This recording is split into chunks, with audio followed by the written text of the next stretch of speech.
औज़ुबिल्लाहि मिनश्शैतानिर्रजीम बिस्मिल्लाहिर्रहमानिर्रहीम क़ाल रब्बि इश्रह ली सदरी व यस्सिर ली अमरी वहलुल उक़दतम मिन लिसानी यफ़क़हू क़ौली व लैसा लिल इंसानि इल्ला मा सआ।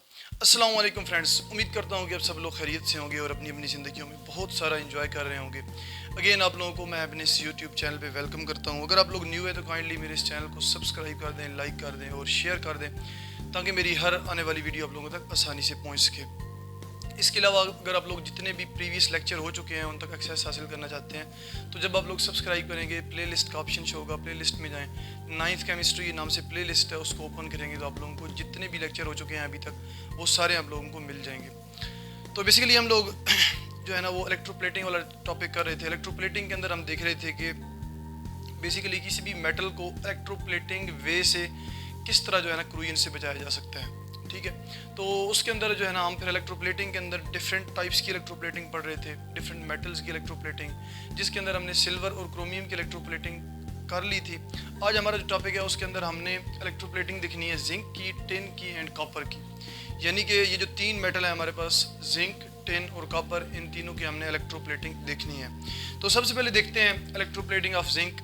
अच्छा, इस टॉपिक पे जाने से पहले आप लोगों को अगेन बता दूं कि ये जो टोटल पूरा जो टॉपिक है ये इलेक्ट्रोप्लेटिंग वाला, ये सिंपली इलेक्ट्रोलिटिक सेल के प्रिंसिपल की बेस पे वर्क करता है। इलेक्ट्रोलिटिक सेल की प्रिंसिपल क्या है कि बेसिकली एक ही बीकर होगा या एक ही टैंक होगा, उसके अंदर दो इलेक्ट्रोड्स एनोड और कैथोड एक ही बीकर या एक ही टैंक के अंदर डिप्ड होंगे और उसी के अंदर जो है ना वो इलेक्ट्रोलाइट होगा। अब क्या है कि इलेक्ट्रोप्लेटिंग के अंदर हम चूंकि एनोड वाला जो मेटल है उसको डिसॉल्व करवा के कैथोड के ऊपर डिपॉजिट करवाते हैं, कैथोड वाले मेटल के ऊपर डिपॉजिट करवाते हैं। तो इस तरह क्या होता है कि वहाँ पे जो इलेक्ट्रोलाइट यूज़ करते हैं वो बेसिकली जो एनोडिक मेटल होता है उसी का साल्ट यूज़ करते हैं, उसी का साल्ट सोल्यूशन यूज़ करते हैं। ठीक है, तो यही जो है ना इलेक्ट्रोप्लेटिंग वाला जो कॉन्सेप्ट है या जो इलेक्ट्रोप्लेटिंग का प्रिंसिपल है, ये सारे मेटल्स के लिए सेम ही है। ठीक है, कोई डिफरेंट नहीं है। तो इलेक्ट्रोप्लेटिंग ऑफ जिंक देखते हैं। In this process, the target or cathodic metal is cleaned with alkaline detergent and then with acid to remove rust or surface scales. Basically इस प्रोसेस के अंदर क्या होता है कि आपने अगर किसी भी मेटल के ऊपर जिंक की इलेक्ट्रोप्लेटिंग करवानी है, वो आयरन भी हो सकता है, कोई और मेटल भी हो सकता है, तो आपने उसके ऊपर क्या करवाना चाहते हैं, जिंक की इलेक्ट्रोप्लेटिंग करवानी है। तो सबसे पहले आप क्या करेंगे कि जिस मेटल के ऊपर आपने डेपोजिशन करवानी है, ठीक है, आयरन के ऊपर करवा रहे हैं, किसी और मेटल के ऊपर जिंक की डेपोजिशन करवानी है, उस मेटल को सबसे पहले आप क्लीन करेंगे। किससे? अल्कलाइन डिटर्जेंट लेके पहले उसको, यानी कि बेसिक डिटर्जेंट लेके उसको क्लीन करेंगे, साफ़ करेंगे।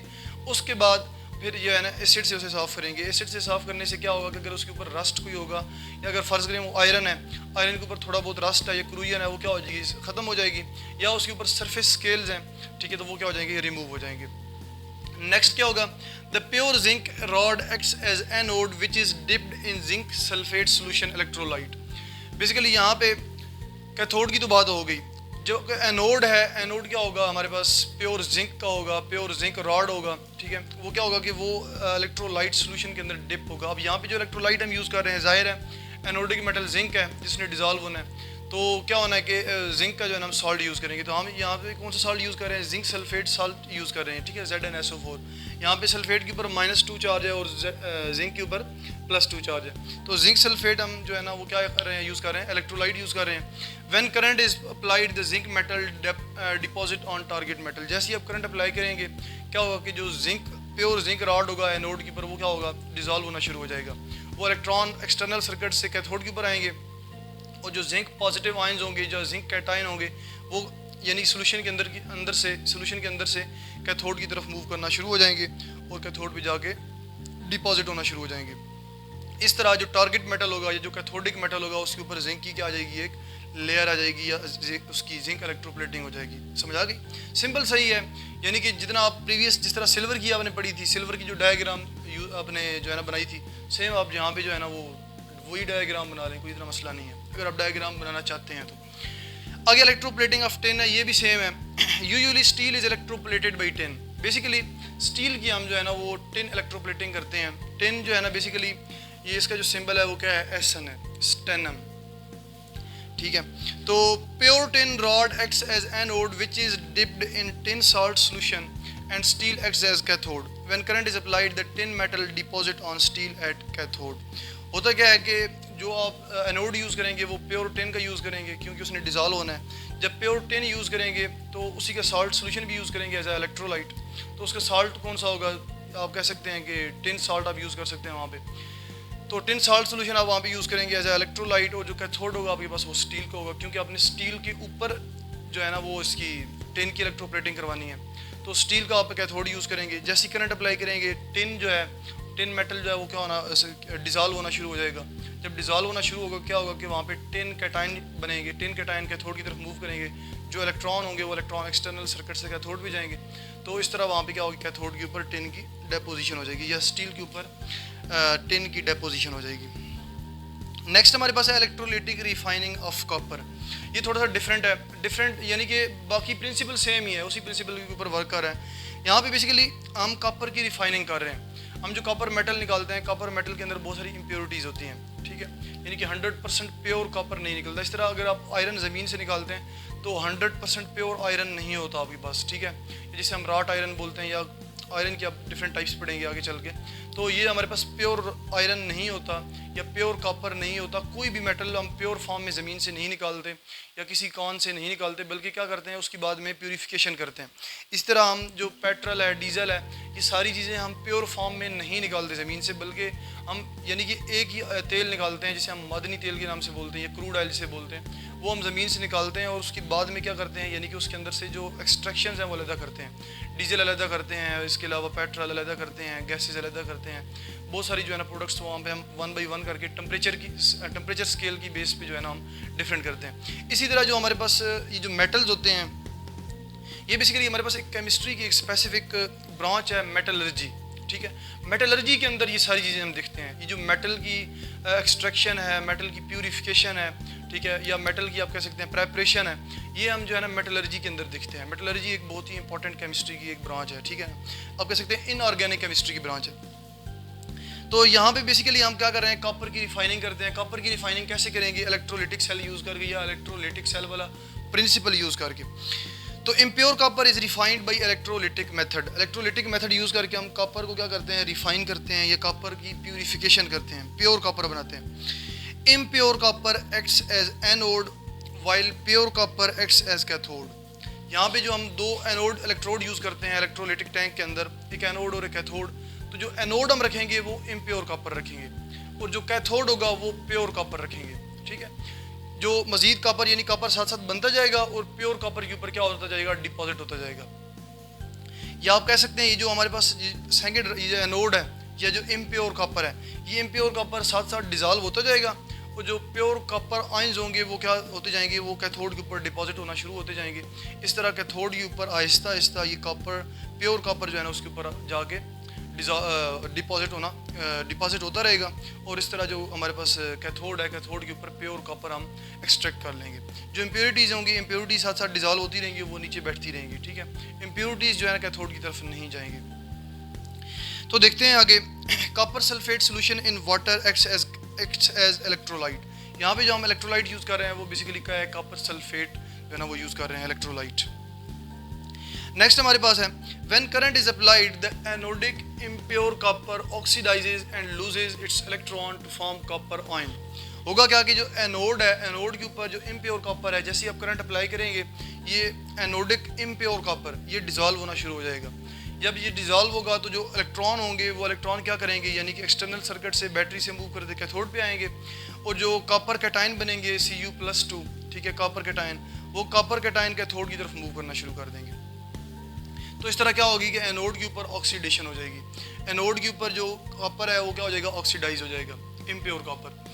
These ions move towards cathode and gets reduced by gaining electron। ये जो कॉपर कैटाइन यहाँ प्रोड्यूस हुए हैं ये कैथोड भी जाके इलेक्ट्रॉन गेन करेंगे और क्या हो जाएंगे, रिड्यूस हो जाएंगे। सेम वही चीज़ें हैं जो ऑलरेडी हम पढ़ चुके हैं। In this way copper ions deposit on pure copper rod on cathode. तो ये जो कॉपर आयंस होंगे ये प्योर रॉड जो है कॉपर का, इसके ऊपर क्या होते जाएंगे, डिपॉजिट होना शुरू होते जाएंगे। The reactions are given below. Anode के ऊपर क्या रिएक्शन हो रहा है और कैथोड के ऊपर क्या रिएक्शन हो रहा है। एनोड के ऊपर चूंकि कॉपर क्या हो रहा है, ऑक्सीडाइज हो रहा है, यानी कॉपर इलेक्ट्रॉन लूज कर रहा है, तो ये कॉपर सॉलिड फॉर्म में होगा तो ये क्या करेगा, ये इलेक्ट्रॉन लूज करेगा और कॉपर+2 आयंस जनरेट करेगा। ये जो इलेक्ट्रॉन्स होंगे ये एक्सटर्नल सर्किट से कैथोड की तरफ जाएंगे और जो हमारे पास कॉपर आयंस होंगे वो बेसिकली कैथोड की तरफ इनसाइड सोल्यूशन मूव करेंगे, ठीक है। इनसाइड जो इलेक्ट्रोलाइट है यहाँ पे क्या होंगे, कॉपर +2 आयंस होंगे, ये कैथोड की तरफ मूव करेंगे। अच्छा, यहाँ पे ये एक्वस आगे लिखा हुआ है, चूँकि ये कॉपर सल्फेट का वाटर के अंदर सोल्यूशन है, इस वजह से ये जो जब कॉपर +2 जब यहाँ पे डिजॉल्व होगा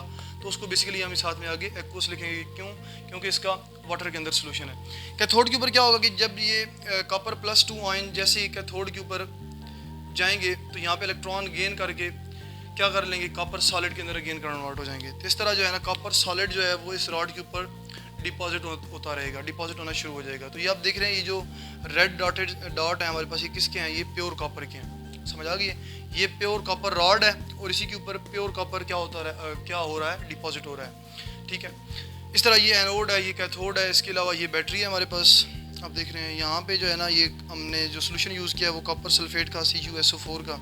अच्छा, बेसिकली मैंने आप लोगों को बताया हुआ था कि यहाँ पे कॉपर सल्फेट है ये, तो यहाँ पे कॉपर की जो ऑक्सीडेशन स्टेट है +2 है और सल्फेट के ऊपर -2 है, तो ये क्या है, क्यूप्रिक सल्फेट है। इसका एग्जैक्ट नाम क्या है, क्यूप्रिक सल्फेट। तो यहाँ पे अगर Cu2SO4 हो तो वो हमारे पास क्या होगा, क्यूप्रस सल्फेट होगा, यानी कि वहाँ पे कॉपर के ऊपर +1 चार्ज होगा। तो इस तरह ये हमारे पास एक जनरल डायग्राम है जिसमें जो है ना ये क्या दिखा रहे हैं कि कॉपर को इम्प्योर फॉर्म से प्योर फॉर्म में कैसे कन्वर्ट कर रहे हैं, ठीक है। इस तरह डिफरेंट मेटल्स होते हैं हमारे पास, उनकी जो है ना हम इलेक्ट्रोलिटिक सेल से जो है ना वो प्यूरिफिकेशन करते हैं। ये इलेक्ट्रोलिटिक सेल या आप कह सकते हैं इलेक्ट्रोप्लेटिंग के अलावा हमारे पास और भी बहुत सारे मेथड्स ऐसे हैं जिनसे हम मेटल्स को प्यूरिफाई कर सकते हैं। अच्छा, यहाँ पे एक क्वेश्चन राइज हो सकता है आप लोगों का कि ये भी जो है ना कॉपर का यानी कि रॉड है और ये भी कॉपर का रॉड है, दोनों कॉपर के रॉड हैं, ये प्योर कॉपर का रॉड है, ये इम्प्योर कॉपर का रॉड है। तो ऐसे भी तो हो सकता है कि ये जो रॉड है ये प्योर कॉपर का रॉड है, ये कॉपर के जितनी भी एटम है अपने इलेक्ट्रॉन लूज करें, यानी ऑक्सीडेशन यहाँ पे हो, रिडक्शन यहाँ पे हो। या ये भी हो सकता है कि ये जो कॉपर है, प्योर कॉपर, ये डिज़ोल्व होके यहाँ पे डिपॉजिट होना शुरू हो सकता है, ये हो सकता है। लेकिन उसके लिए हमें बैटरी की टर्मिनल्स चेंज करने पड़ेंगे, ठीक है। तो जहाँ पे हमने डेपोजिशन करवानी होती है उसको बेसिकली बैटरी के नेगेटिव टर्मिनल से जोड़ते हैं, उसको कैथोड बनाते हैं, ठीक है। और जो दूसरा हमारे पास रॉड होता है जिसको हमने डिज़ोल्व करवाना होता है, ठीक है, यानी कि जिस मेटल की हमने इलेक्ट्रोप्लेटिंग करवानी होती है, जिसको हम एज ए एनोड यूज़ करते हैं, तो उसको मस्ट बैटरी की पॉजिटिव टर्मिनल से जोड़ते हैं। तो यहाँ पे आप ये कर सकते हैं कि इम्प्योर रॉड के ऊपर प्योर जो है ना वो कॉपर डिपॉजिट करवा सकते हैं, लेकिन उसके लिए क्या करना पड़ेगा, आपको बैटरी की टर्मिनल्स चेंज करने पड़ेंगे। इसको बैटरी के नेगेटिव टर्मिनल से जोड़ना पड़ेगा, कैथोड बनाना पड़ेगा, और इसको एनोड बनाना पड़ेगा, बैटरी के पॉजिटिव टर्मिनल से जोड़ना पड़ेगा। समझ आ गई इस चीज़ की? तो इस तरह जो है ना ये पॉसिबल है। तो क्योंकि ये क्वेश्चन आप लोगों के माइंड में आ सकता था, तो इस तरह जो है ना मैंने आप लोगों को ये क्वेश्चन एक्सप्लेन कर दिया। इसके अलावा यहाँ पे हमारा चैप्टर एंड हो जाता है। यहाँ पे जितने भी टॉपिक है हमने क्लियर कर लिए हैं। बेसिकली अगेन मैं आप लोगों को जो है ना वो रिव्यू दे देता हूँ इस चैप्टर का। इस चैप्टर के अंदर हमने क्या क्या लर्न किया है। हमने इस चैप्टर के अंदर बेसिकली रिडॉक्स रिएक्शंस जो है ना वो स्टार्टिंग में देखे कि रिडॉक्स रिएक्शंस क्या होते हैं, या आप कह सकते हैं ऑक्सीडेशन और रिडक्शन रिएक्शंस क्या होते हैं। ऑक्सीडेशन और रिडक्शन रिएक्शंस की जो डेफिनेशन है वो हमने गेन ऑफ ऑक्सीजन या गेन ऑफ हाइड्रोजन या लॉस ऑफ ऑक्सीजन और लॉस ऑफ हाइड्रोजन के बेस पे एक्सप्लेन किया था। क्योंकि ये कॉन्सेप्ट एक वीक कॉन्सेप्ट था, सारे जितने भी कंपाउंड्स हैं उनको इन डेफिनेशंस की बेस पे एक्सप्लेन नहीं था किया जा सकता। इस वजह से फिर एक नया कॉन्सेप्ट आया था, गेन ऑफ इलेक्ट्रॉन और लॉस ऑफ इलेक्ट्रॉन की बेस पे ऑक्सीडेशन और रिडक्शन को एक्सप्लेन करना। तो ये एक बहुत ही ऑथेंटिक कॉन्सेप्ट था जिसकी बेस पे हमने यानी कि जितने भी केमिकल रिएक्शंस होते हैं उनको हम इजीली एक्सप्लेन कर सकते हैं। तो इस तरह जो है ना गेन ऑफ इलेक्ट्रॉन और लॉस ऑफ इलेक्ट्रॉन की बेस पे जितनी भी ऑक्सीडेशन रिएक्शंस है वो हमने इस पूरे चैप्टर के अंदर देखे हैं। उसके बाद हमने ऑक्सीडाइजिंग और रिड्यूसिंग एजेंट्स देखे थे कि ऑक्सीडाइजिंग और रिड्यूसिंग एजेंट कैसे क्या होते हैं, ये कैसे जो है ना अपना वर्क करते हैं। इसके बाद हमने देखा था कि किसी भी कंपाउंड को ऑक्सीडेशन स्टेट जो है ना वो हम कैसे यानी कि प्रोवाइड करते हैं, या कैसे ऑक्सीडेशन स्टेट उसके ऊपर अजाइन करते हैं उसको, प्रोवाइड की जगह अजाइन का वर्ड है, कि किसी भी कंपाउंड के अंदर एलिमेंट को ऑक्सीडेशन स्टेट कैसे अजाइन करते हैं, ठीक है। उसके बाद हमने देखा था कि हमारे पास जो है ना इसकी एप्लीकेशंस थी बेसिकली रिडॉक्स रिएक्शंस की एप्लीकेशन। तो उनमें सबसे पहले इलेक्ट्रोकेमिकल सेल है। तो इलेक्ट्रोकेमिकल सेल के अंदर हमने दो टाइप्स पढ़ी थी, गैल्वेनिक सेल था और एक इलेक्ट्रोलाइटिक सेल था। गैल्वेनिक सेल और इलेक्ट्रोलाइटिक सेल दोनों सेल की हमने कंस्ट्रक्शन, वर्किंग और पर्पसेस देखे थे। उसके बाद हमने ये जो इलेक्ट्रोकेमिकल सेल है इनकी एप्लीकेशंस देखी थी इंडस्ट्रियल लेवल पे, ठीक है। कास्टिक सोडा प्रिपेयर किया था, या आप कह सकते हैं हमने सोडियम हाइड्रोक्साइड प्रिपेयर किया था। उसके बाद हमने प्योर सोडियम मेटल भी प्रिपेयर किया था। ये डिफरेंट सेल यूज़ करके।